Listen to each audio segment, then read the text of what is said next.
victory for Matthew Goss, and Goss really has got his legs on this year. Matthew Goss headlines the Santos Tour Down Under as Michael Matthews comes of age. He has won the stage and he's not yet 21 years of age. Both have earned their place on the top podium, but the rivals are ready to upstage Australia's finest talent. This race is far from over as the battle through the hills rages on. Now into the second sprint of the day here as we race on to Balhana. Now this will be an important sprint for these boys, but none of these riders really featuring in the overall Jayco competition, so they're more interested in the small time bonuses. But Thomas de Gent does have an interest in this, and that's why his teammate is trying to lead him out if he can. So this is going to be a tight one. Two different reasons to go for the points and the sprints here at the Jayco sprint point.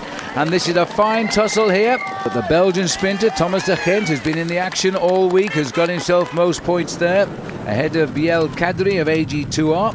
And that's a very, very good result for him. Cameron Meyer picking up the third spot in 1 second as well. Let's just have a look at this sprint one more time. That's Cameron Meyer on the left-hand side there, but you can see the young rider there from AG2R. He gets himself second place and a 2-second time bonus.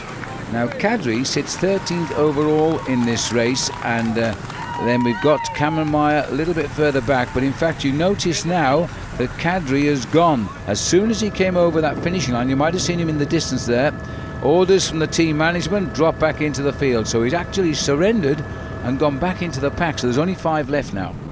Well, we're looking at a 1.5 minute advantage for this now 5-man leading group. One of the big powerhouses is number 44 there, Laurens Tendam. He's a rider who's participated in the Tour de France before. He has, and he's second best placed man in the breakaway overall as the race goes through Harndorf, heading for the finish.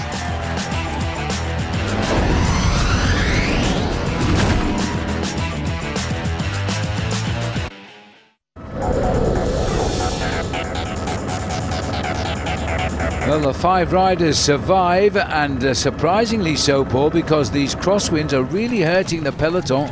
A very difficult run in towards the finish, but I think these 2 riders from Garmin-Cervelo have kept a little bit in the tank here, Phil, because over the last couple of kilometres or so, they really seem to have picked up the pace. 173 here is Thomas de Gent. He's ridden pretty well today. The 2 boys in black and white are the Garmin-Cervelo riders. The man on the back has the most experience, Laurens Tendam, Tour de France rider. Matthew Wilson, also number 36, a very valuable part of this breaker. Here we are into the Powerade hydration station. Grab what you can and keep going, because they're only leading by a couple of minutes. Well, considering the weather today, Phil, I have to say, pretty ideal racing conditions. Temperature coming down, probably the lowest we've had all week, at just over 21 degrees Celsius. There has to be an element of surprise in that main field. They must be wondering why they can't improve. Number 21 down there, Mark Cavendish, having a much better day than yesterday, which was 1 day on from his crash. He lost 12 minutes yesterday, but he's up near the front today and trying to do what he can for his team leader, Matthew Goss. I have to say, it's a bit of a tricky running down towards the finish, as well as we're still locked in at 1.5 minutes advantage. The 2 riders from Vacances-Soleil, they're also putting a lot of work into the success of this breakaway. The feeding station, Phil, is always a very dangerous place. You can see a rider there just to the back, going around the back of the soigneurs. It's always precarious. You have to be very alert. The best place to attack it is at the front. Well, this is the breakaway, and they really are like scalded cats now, trying desperately to hold off the chase that hasn't succeeded all week. They've always been caught. A sharp hairpin left again. The crosswinds become head. The boys are really having to fight, but they are willing to fight today. And the scenery around Strathalbyn, well, it's stunning, isn't it? It certainly is. It's been a magnificent day. That was Bernie Eisel going around the front for HTC High Road. There you can a lot of pacemaking done at the front. Bert Grapsch as well takes his turn. Nice to see that Team Radio Shack have also put a rider up at the front, and that of course will be for Robbie McEwen. McEwen has got himself a few time bonuses out on the course today, and he'll be moving a little bit higher up in the overall standings. Keep on fighting, Cav. Well, that's for Mark Cavendish, the rider who had a very nasty crash a couple of days ago. In fact, we've seen the flag of the Isle of Man today at 10 kilometres out. There is still a chance, but the form says they won't stay away, because they never do. They're barely a minute ahead as the sulphur-crested cockatoos fly off into the distance. These boys on, and somebody's gone there. I think that was Rob Rouge of the Vacances Soleil team who's dropped off. So we're down to just 4 riders now. Desperate moment and 50 seconds. Now, is the catch going to come right in sight of the finish today, because the drive is on? Well, at 50 seconds and just 10 kilometres to go, it looks pretty much certain that these riders are going to get pulled back into the fold here this afternoon. And there's a lot of work being done. And this time, in fact, it's Saxo Bank sending some riders up to keep the pace nice and high. Absolutely flying now. Strathalbyn lies just in the Vale here, as we look at the pain on the faces of the riders trying to drive it away. Lawrence Ten Dam has got himself in the move today. The strong man is well required for Rabobank. It was the youngster on the squad, Michael Matthews, who got the win for the team yesterday. Matthews is back in that main field just now.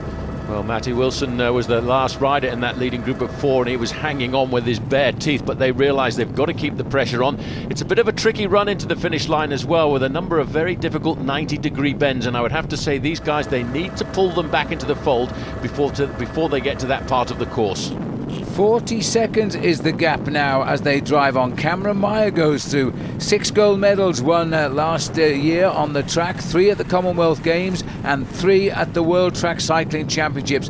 Another one of the young bloods from Australia. 23 years of age, just 11 days ago. Another 5 seconds shaved off. Look at the length of that main field. They really are under pressure. There's lots of teams coming to the front now. It's not only HTC High Road. You can also see Lamprey starting to get involved with the mix at the front end. The ochre jersey of Matty Gosfield is never very far away from the front end of the pack. Well, I'm not surprised now, because we are looking at 4 kilometres from the finish. The white jersey up there is Geraint Thomas, and Geraint Thomas, the rider who fell after leading Ben Swift to victory in Manham the other day.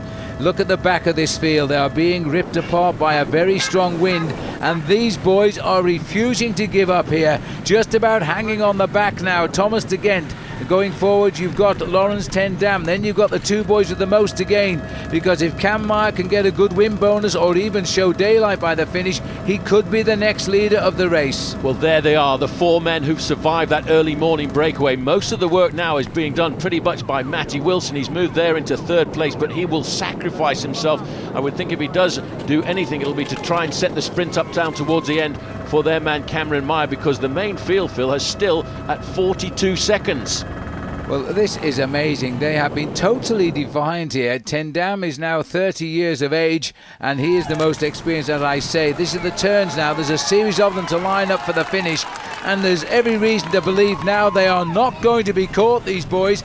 The field are right on them. Look at them, and look at the length of that line. But I think they're going to make it, and that will be the escape of the week for sure. Well, everybody was waiting for a breakaway to succeed, and I tell you what, these boys have misjudged this afternoon, because the sprinters are not going to have their day. The 4 leaders, Phil, they're pulling themselves into the finishing straight. And Ten Dam, de Ghent goes now, and de Ghent seems to be the best sprinter here.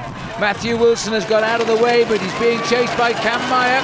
Meyer's into his slipstream here. Listen to the crowds, and Cam Meyer has the legs. The 23-year-old is going over the top of de Ghent on the little rise. He gets the victory, and time will tell if he's got the lead as well. That is a tremendous Pro Tour win for Cameron Meyer, another man who has a magical future ahead of him. This is the sprint for 5th place, and now Goss is trying to come through in the ochre jersey. Goss will get it on the line, but Paul, there's a time gap and no time bonuses. Well, it's going to be important to judge exactly what the time gap is there, because Cam Meyer lost a little bit of time yesterday. He'll pick up a 10-second time bonus. He picked up a second out on the course, but that victory is a phenomenal victory for him, and one he's going to cherish for a long time to come. Well, Cam Meyer has got the gap, and with it, I'm pretty certain he's got the next ochre jersey. Well done. So the result of the Mutual Community 4th stage of the Tour Down Under, Meyer gets it over to Ghent and Ten Dam. Look at the time gaps, that's important. There's no doubt about that. And a new leader now in the Tour Down Under wearing ochre tomorrow is young Cameron Meyer at 23. Ten Dam moves up into 2nd, Goss goes down to 3rd, McEwen holds on there in 4th place. Well, he's achieved one dream. Now, can he win this on the final weekend of racing? Another youngster who is flying the flag for Australia. In the Jayco sprint, that also changed. Thomas de Ghent getting the lead here ahead of McEwen and Goss. He's built a 4-point advantage over those two, and Andre Greipel sits in 4th. So a hard day on the attack, well worth it there for De Gent. Huge crowd here in Strathalbyn as we go to the Skoda King of the Mountains. It's still Luke Roberts, the only leader of this competition. Docker, Durbridge and Ponzi also comes in now with his climb of Checker Hill, but Luke Roberts hangs on in there for Uni SA.